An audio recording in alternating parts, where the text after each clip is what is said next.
Quite a while ago, I made a video on the Yashica Electro 35MC, a tiny 35mm film camera. Since then, I've upgraded to its older brother, let's say the Yashica Electro 35 GTN. So let's find out what makes them different, if this one is better, and how it compares to other similar priced rangefinders.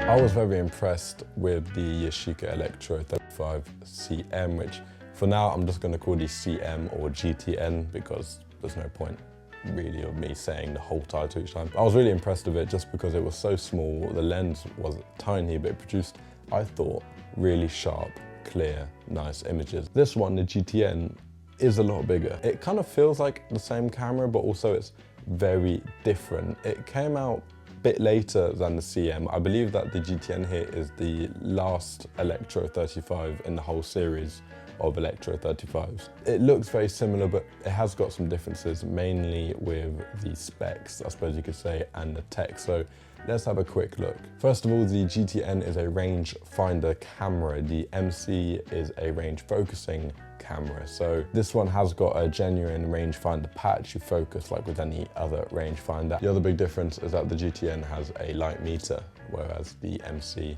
didn't. It also has a bulb mode and a flash mode, which slows down your shutter speed to, I believe, 1/60th of a second. This camera has a leaf shutter system, so in theory you can use any shutter speed you want to take a picture with a flash on board the camera. The camera obviously doesn't come with a flash, you'll need an external one. This camera uses an aperture priority system. What this basically means is that you select the aperture on the aperture ring on the lens, and then the camera will select automatically a shutter speed. To do this, it uses the light meter. Now, the light meter I really enjoyed on this camera. It's relatively simple. There's two lights on top of the camera. One is orange and the other one is red. When the light is red, it means that the light meter is indicating that your photo might be overexposed based on what aperture you put in. Now, when the light goes orange, this doesn't necessarily mean that your image will be underexposed. It means that your camera will be shooting 1/30th of a second or under, so that you'll probably need a tripod if you want a sharp image. And inside the viewfinder, when you look, there'll be a red arrow and an orange arrow, and yeah, it's a really easy system to use, very accurate. I was a big fan of the light meter on this camera. The lens is incredible on this camera. Like on the MC, I was super impressed. It's a Yashica 45mm lens that goes down to f1.7, which is really helpful in low light situations. This camera comes with a fixed lens, so you can't interchange your lenses, but to be honest, I don't think you need to. I like shooting at 50mm, so 45 works fine for me, and to be honest, it's such a nice sharp lens, I didn't really ever think I needed to change it. The shutter is super quiet, like it was on the MC on this camera. But other than that, it's like any other camera. The one thing I did find a bit funny is that the focus wheel on this lens is like the furthest back, it's nearest you, which is sort of the opposite than all my other lenses where you focus with the sort of furthest wheel away from you. But other than that, this camera is really fun to use, really nice to use, and let's have a look at a few photos.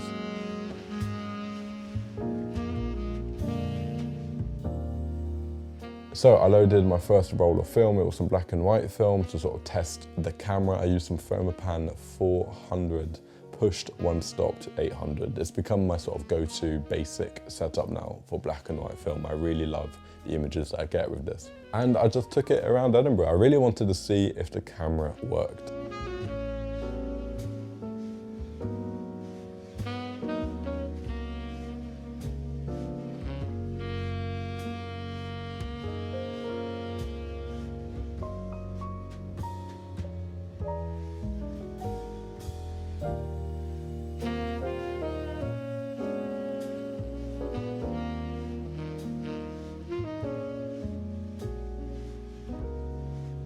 Some really nice photos here. I was very happy. This one is by far my favorite. I somehow missed the focus, which is really annoying. But I really love the atmosphere. This is taken at a train station in Edinburgh, and as you can see, there's a sort of businessman sitting basically on his own. There's a few other people in the frame, but I don't know, it's a very sort of Edward Hopper film noir vibe. I really like this one a lot. I was really trying to get some atmospheric shots on this roll. As I mentioned in my previous video, I've been getting into some sort of mid-century, early 20th century photography, and a lot of the photographers back then got these moody, atmospheric shots around cities. So that was what I was trying to get. I'm also quite a big fan of this image here. I like walking around back streets and random bits of cities, in this case Edinburgh, and that's where you tend to find these sort of scenes that you wouldn't necessarily find in the centre of a city. And I was really happy. I like the old Jaguar. I like it parked right in front of this church. It's just a nice scene that I like. I then loaded another roll, same film, and decided to use it on a trip that I had to France.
I really love this image. I'm not really too sure what happened with the contrast. The tree is really dark. It looks like it's a shadow almost, which I actually think works really, really well. That was sort of my intention when I took the picture, but I didn't think it would be this contrasting. But I suppose that's what you get when you push a film. But yeah, I'm a big fan of this image. Also really like this image of the old car here. I'm not 100% sure what it is. If you do know, please let me know in the comments. But I think it works quite well as a set with this image here that I took back in Edinburgh. Camera did really well. I'm a big fan of these images. I think they're very sharp. I think the exposure is completely fine. However, now we get to the color film. I did put 2 rolls of color film through this camera, Kodak Portra 400 and Candido 800, both shot at box speed this time. This is where some issues arrive. So in this camera, there is a known issue called the pad of death. And as dark as that sounds, it's not actually that bad. It's basically just a foam pad in the camera that over time can disintegrate. And when it does, it causes pretty big issues within the camera. One of the big ones is sort of the electronics and things like light meters. And that is what I thought happened in my camera, because when I got those 2 rolls back, I'd say 90% of the photos were underexposed. Now, obviously at first I thought that I'd done something wrong, but then when looking back and thinking how I took these pictures, I realized that most of the time I was actually overexposing the film. I always expose by at least 1 stop portraits, just always prefer the local portrait exposed 1 stop. And I remember the camera telling me that the images, at least most of them, were going to be overexposed, which doesn't really make much sense that they came out underexposed. I also used a lot of the time an external light meter to sort of double check my exposures.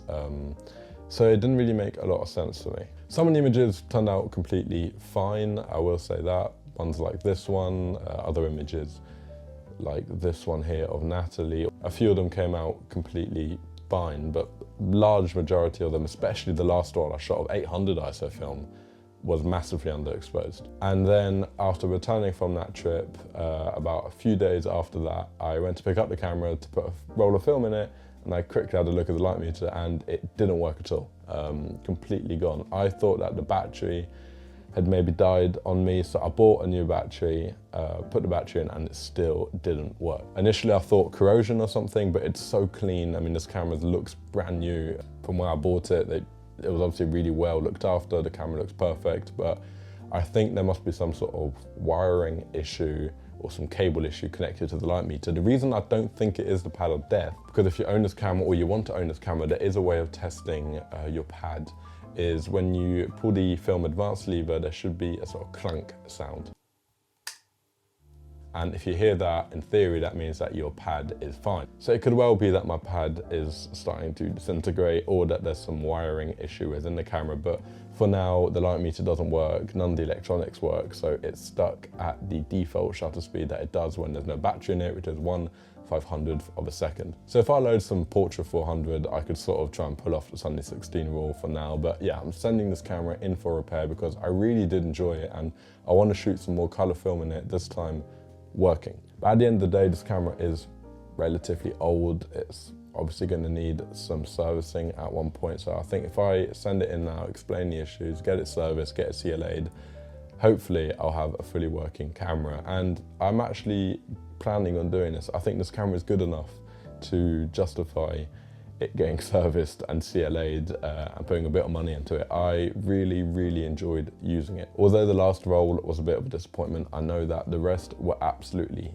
perfect, which for me is a sort of sign that the light meter started to not work over time. Other than that little negative moment there, I do want to say that I was really impressed with this camera. I think, as I've mentioned, the lens is fabulously sharp. I think to use it's really easy, it's really nice. When you hold it, it just feels nice. It's a good weight, it's not too heavy. The viewfinder is nice and sharp, and the light meter, when it works, is perfect. So overall, I am very happy with this camera.